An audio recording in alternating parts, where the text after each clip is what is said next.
आनंदैक सद्भावं परमात्मानमव्ययम् प्रणमामि सदा शांतं शांतये सर्वकर्मणां। पंच परमेष्टि भगवान की जय। एकत्व सप्तति प्रकरण में अभी तक हम 70 श्लोकों का स्वाध्याय कर चुके हैं। आज 71वें नंबर श्लोक से स्वाध्याय प्रारंभ करते हैं। 71वां नंबर श्लोक है। प्रकरण के नाम से ही अपन को पता है कि एकत्व यानी आत्मा एक है, इसका किसी अन्य पदार्थ से कोई संयोग नहीं है, साथ नहीं है। आत्मा स्वतंत्र है, किसी दूसरे से कोई संबंध नहीं रखता है। ऐसे उस एकत्व विभक्त आत्मा को प्राप्त करने का जो उपाय है, जो मार्ग है, वो सब इस एकत्व सप्तति अधिकार में अपन देख रहे हैं। उसकी क्या महिमा है, एकत्व को प्राप्त करने की क्या उपलब्धि होती है, ये सब अपन देखते जा रहे हैं। तो 71वें नंबर श्लोक है।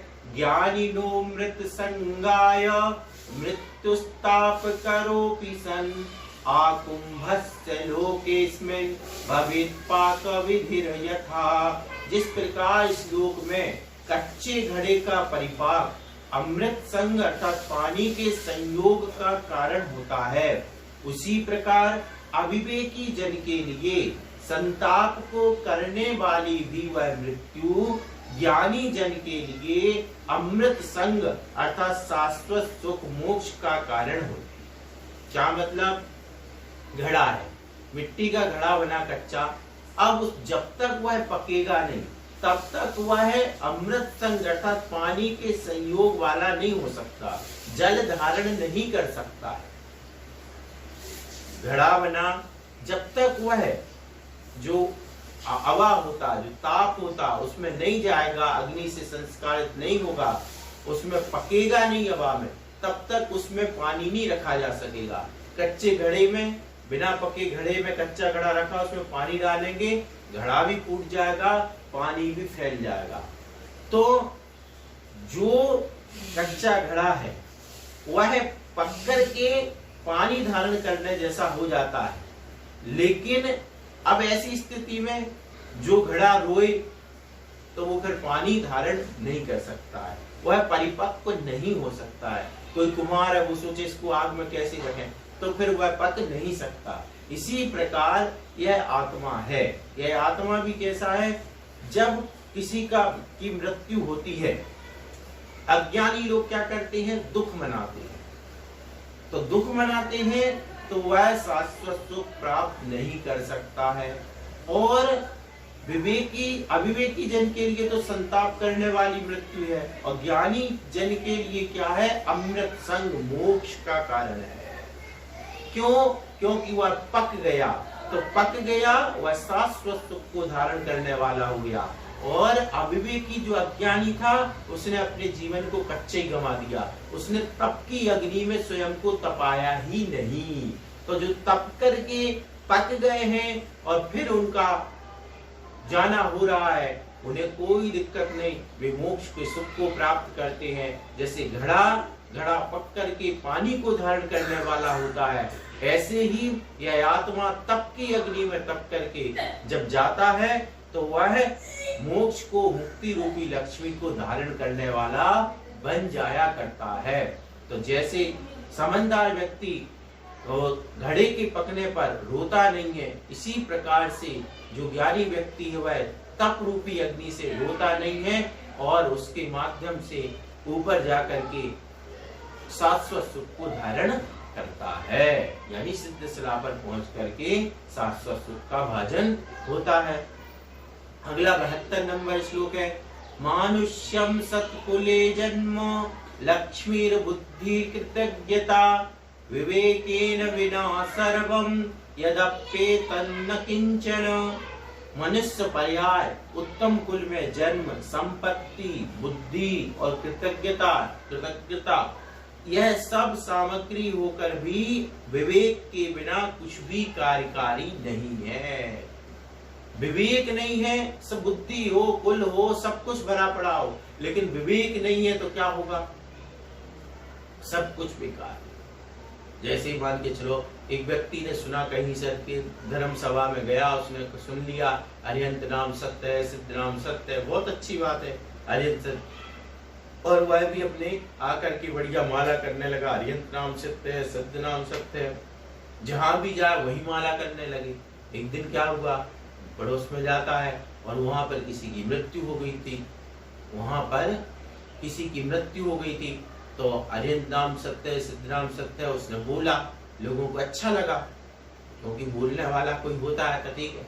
अब एक दिन क्या हुआ कि किसी की मान के चलो घुड़चड़ी बारात निकल रही थी, वहां जाके कहने लगा अरिहंत नाम सत्य है, सिद्ध नाम सत्य है, तो लोगों ने उसको पकड़ लिया, डांट दिया।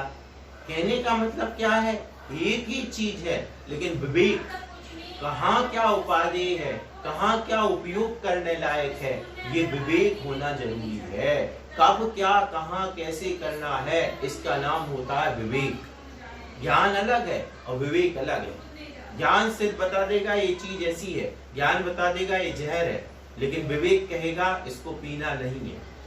तो ज्ञान अकेले से काम नहीं चलेगा, ज्ञान के साथ जो विवेक है वह है हमारे कल्याण का कारण। इसलिए सब कुछ होने के बाद भी यदि विवेक नहीं है तो सब कुछ बेकार है।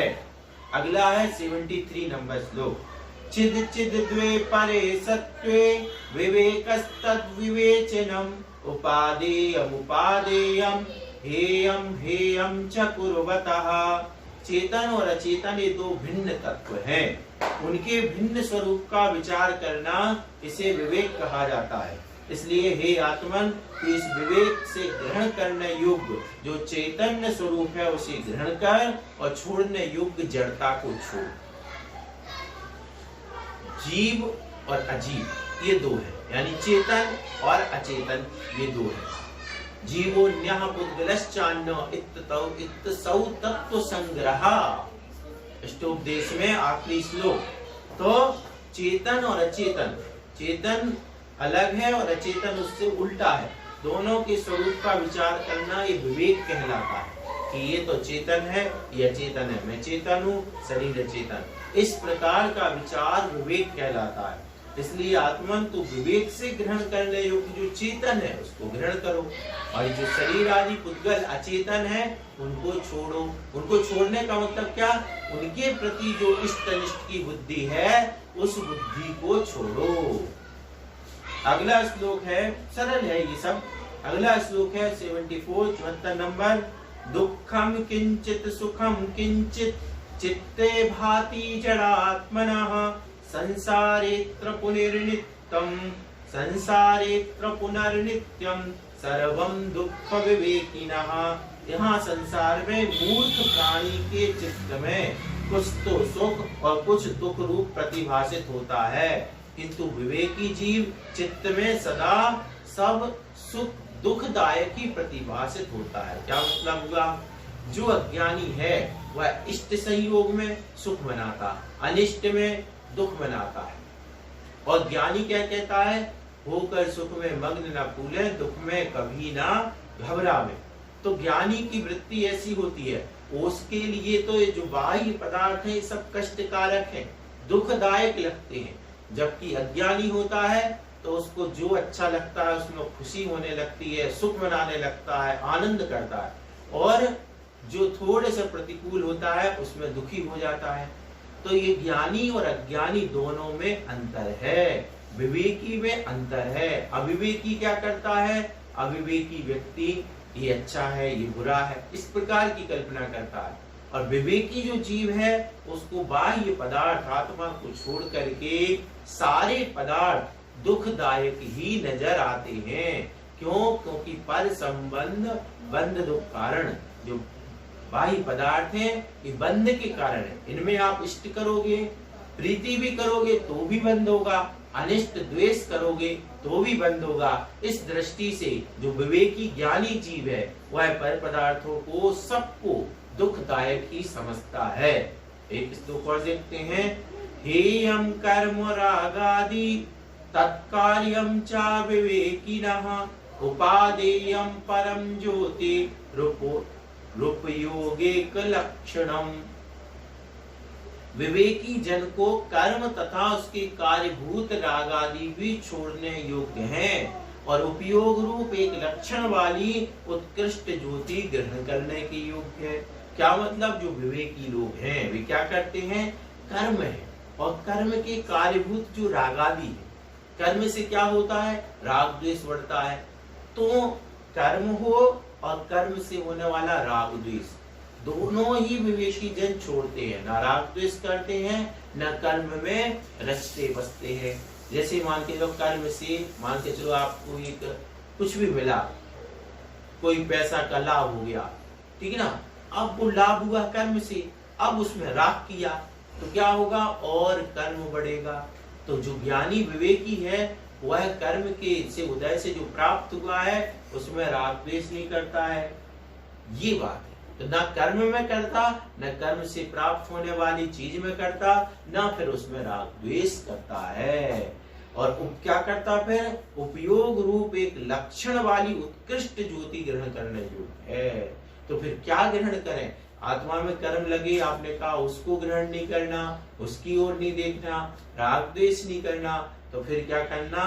जो उत्कृष्ट लक्षण ज्योति है, उपयोग रूप है, जो मतलब ज्ञान स्वरूप जो आत्मा है उसको ही ग्रहण करना है, उस आत्म ज्योति को ही ग्रहण करना है। यही उत्कृष्ट ज्योति है। पर द्रव्यन्ते भिन्न आप में, तो सबको छोड़ते हुए और सिर्फ आत्मा की ओर दृष्टि रखना।